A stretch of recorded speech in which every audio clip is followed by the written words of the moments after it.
अकाल मृत्यु वो मरे जो काम करे चंडाल का, काल उसका क्या करे जो भक्त हो महाकाल का। हर हर महादेव, श्री शिवाय नमस्तुभ्यम। आज है मासिक शिवरात्रि, एक पवित्र व्रत कथा जो मासिक शिवरात्रि के दिन सुनी जाती है, आप सभी तक पहुंचाना चाहूँगी। आप सभी भी इस कहानी को सुनकर जरूर शिव तत्व अपने अंदर समाहित करेंगे, ऐसी उम्मीद है। तो देर ना करते हुए शुरू करते हैं। मेरे साथ आप सभी भी महादेव के मंत्र का उच्चारण जरूर से करें और कमेंट्स बॉक्स में लिखकर मुझे जरूर से प्रेरित करें। आरंभ करते हैं। श्री शिवाय नमस्तुभ्यम, श्री शिवाय नमस्तुभ्यम, हर हर महादेव। आरंभ करते हैं। कोई भी व्रत हो उसकी कथा को पढ़े बिना जो है व्रत अधूरा माना जाता है। आज मासिक शिवरात्रि है। हर महीने की कृष्ण पक्ष की चतुर्दशी को यह व्रत रखा जाता है। इस व्रत का विशेष महत्व माना जाता है। मान्यता है कि शिवरात्रि व्रत करने से व्यक्ति के सारे कष्ट दूर हो जाते हैं और भक्त को शिव की असीम कृपा प्राप्त होती है। मासिक शिवरात्रि के दिन शिव जी का विधि विधान से पूजा करने के बाद मासिक शिवरात्रि की कथा पढ़ना ना भूलें। आइए आरंभ करते हैं मासिक शिवरात्रि की व्रत कथा। मेरे साथ प्रणाम करते हुए शिव का ध्यान करें और शुरू करें आज की कहानी। पौराणिक कथा के अनुसार प्राचीन काल में चित्रभानु नाम का एक शिकारी था जो जानवरों की हत्या करके अपने परिवार का पालन पोषण करता था। लेकिन यह शिकारी साहूकार का कर्ज था, वो उसका ऋण समय पर नहीं चुका सका, जिसके क्रोध से साहूकार ने शिकारी को शिव मठ में बंदी बना लिया। संयोग से उस दिन शिवरात्रि का अर्थात मासिक शिवरात्रि का पावन दिन था। शिकारी ध्यानमग्न होकर शिवरात्रि और शिव से संबंधित धार्मिक बातें सुन रहा था। उस दिन उसने मासिक शिवरात्रि का व्रत करने का सोचा और कथा भी सुनी। शाम में साहूकार ने उसे अपने पास बुलाया और ऋण चुकाने के बाद जो बात थी उसमें वह आपसी विवाद करने लगे। शिकारी ने कहा वो अगले ही दिन सारा ऋण लौटा देगा। शिकारी के मुख से ऐसी बातें सुनकर साहूकार ने उसे छोड़ दिया। अपनी दिनचर्या की भांति वह जंगल में शिकार के लिए निकल पड़ा। लेकिन दिन भर बंदी गृह में रहने के कारण वह भूख प्यास से व्याकुल था। शिकारी अपना शिकार खोजता हुआ काफ़ी दूर निकल गया। जब अंधेरा हुआ तो उसे विचार आया और लगने लगा कि आज रात जंगल में ही बितानी पड़ेगी।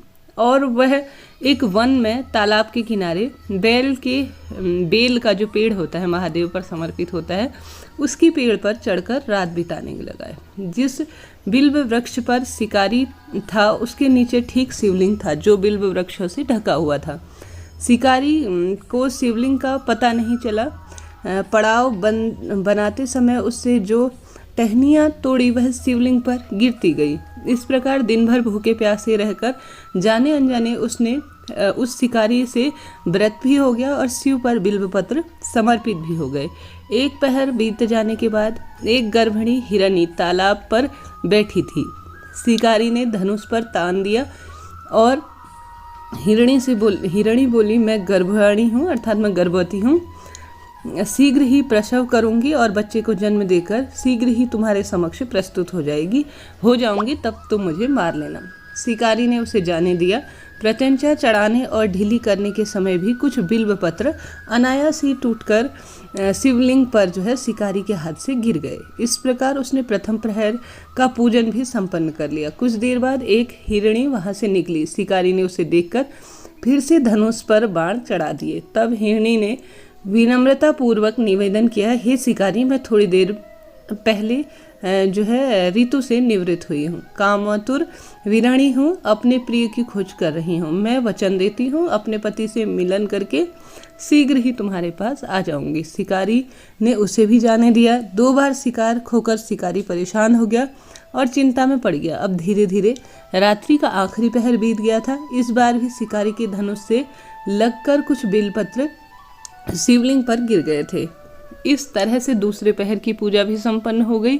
तभी एक और हिरणी अपने बच्चों के साथ वहां से निकली। शिकारी ने धनुष जो है तुरंत उठाया और तीर चला दिया। वह तीर छोड़ने ही वाला था कि हिरणी बोली, हे शिकारी, मैं इन बच्चों को उनके पिता के पास छोड़कर आती हूँ, इस समय तुम मुझे मत मारो। शिकारी बोला और हंसा। सामने आया और जो सामने आया हुआ शिकार है उसे कैसे छोड़ दूँ, ऐसा कहते हुए वह हंसने लगा। इससे पहले मैं 2 बार अपना शिकार छोड़ चुका हूँ। मेरे बच्चे भूख प्यास से परेशान हो रहे होंगे। हिरणी ने कहा, फिर तुम्हें अपने बच्चों का मोह है, ठीक वैसे ही मुझे भी अपने बच्चों की चिंता है। हे शिकारी, मेरा विश्वास करो, मैं इन बच्चों को छोड़कर उनके पिता के पास शीघ्र ही आ जाऊंगी। हिरणी का दुख से भरे स्वर शिकारी के दिल में लग गए और दिल उसका पिघल गया। उसने उस हिरणी को भी जाने दिया। शिकार में मिल पाने की अवस्था में भूख प्यास से व्याकुल शिकारी अनजाने में ही बेलपत्र वृक्ष पर बैठा बेलपत्र तोड़ तोड़ कर नीचे फेंकने लगा। पौफट को हुई तो एक हष्ट-पुष्ट मृग उसे आते दिखा। शिकारी ने सोच लिया कि इस बार वह शिकार जरूर करेगा। शिकारी की तनी प्रचन्नता देख मृग बोला, हे शिकारी, यदि तुमने मुझे पूर्व आने वाली 3 मृग हिरणी को मार डाला है तो मुझे भी विलंब ना करो, क्योंकि उनका वियोग मैं नहीं सह पाऊंगा, क्योंकि मैं उन हिरणियों का पति हूँ। यदि तुम्हें उन्हें जीवनदान दिया है तो कुछ क्षण मुझे भी दे दो, ताकि मैं उससे मिलकर तुम्हारे समक्ष प्रकट हो पाऊँ। शिकारी ने उसे भी जाने दिया।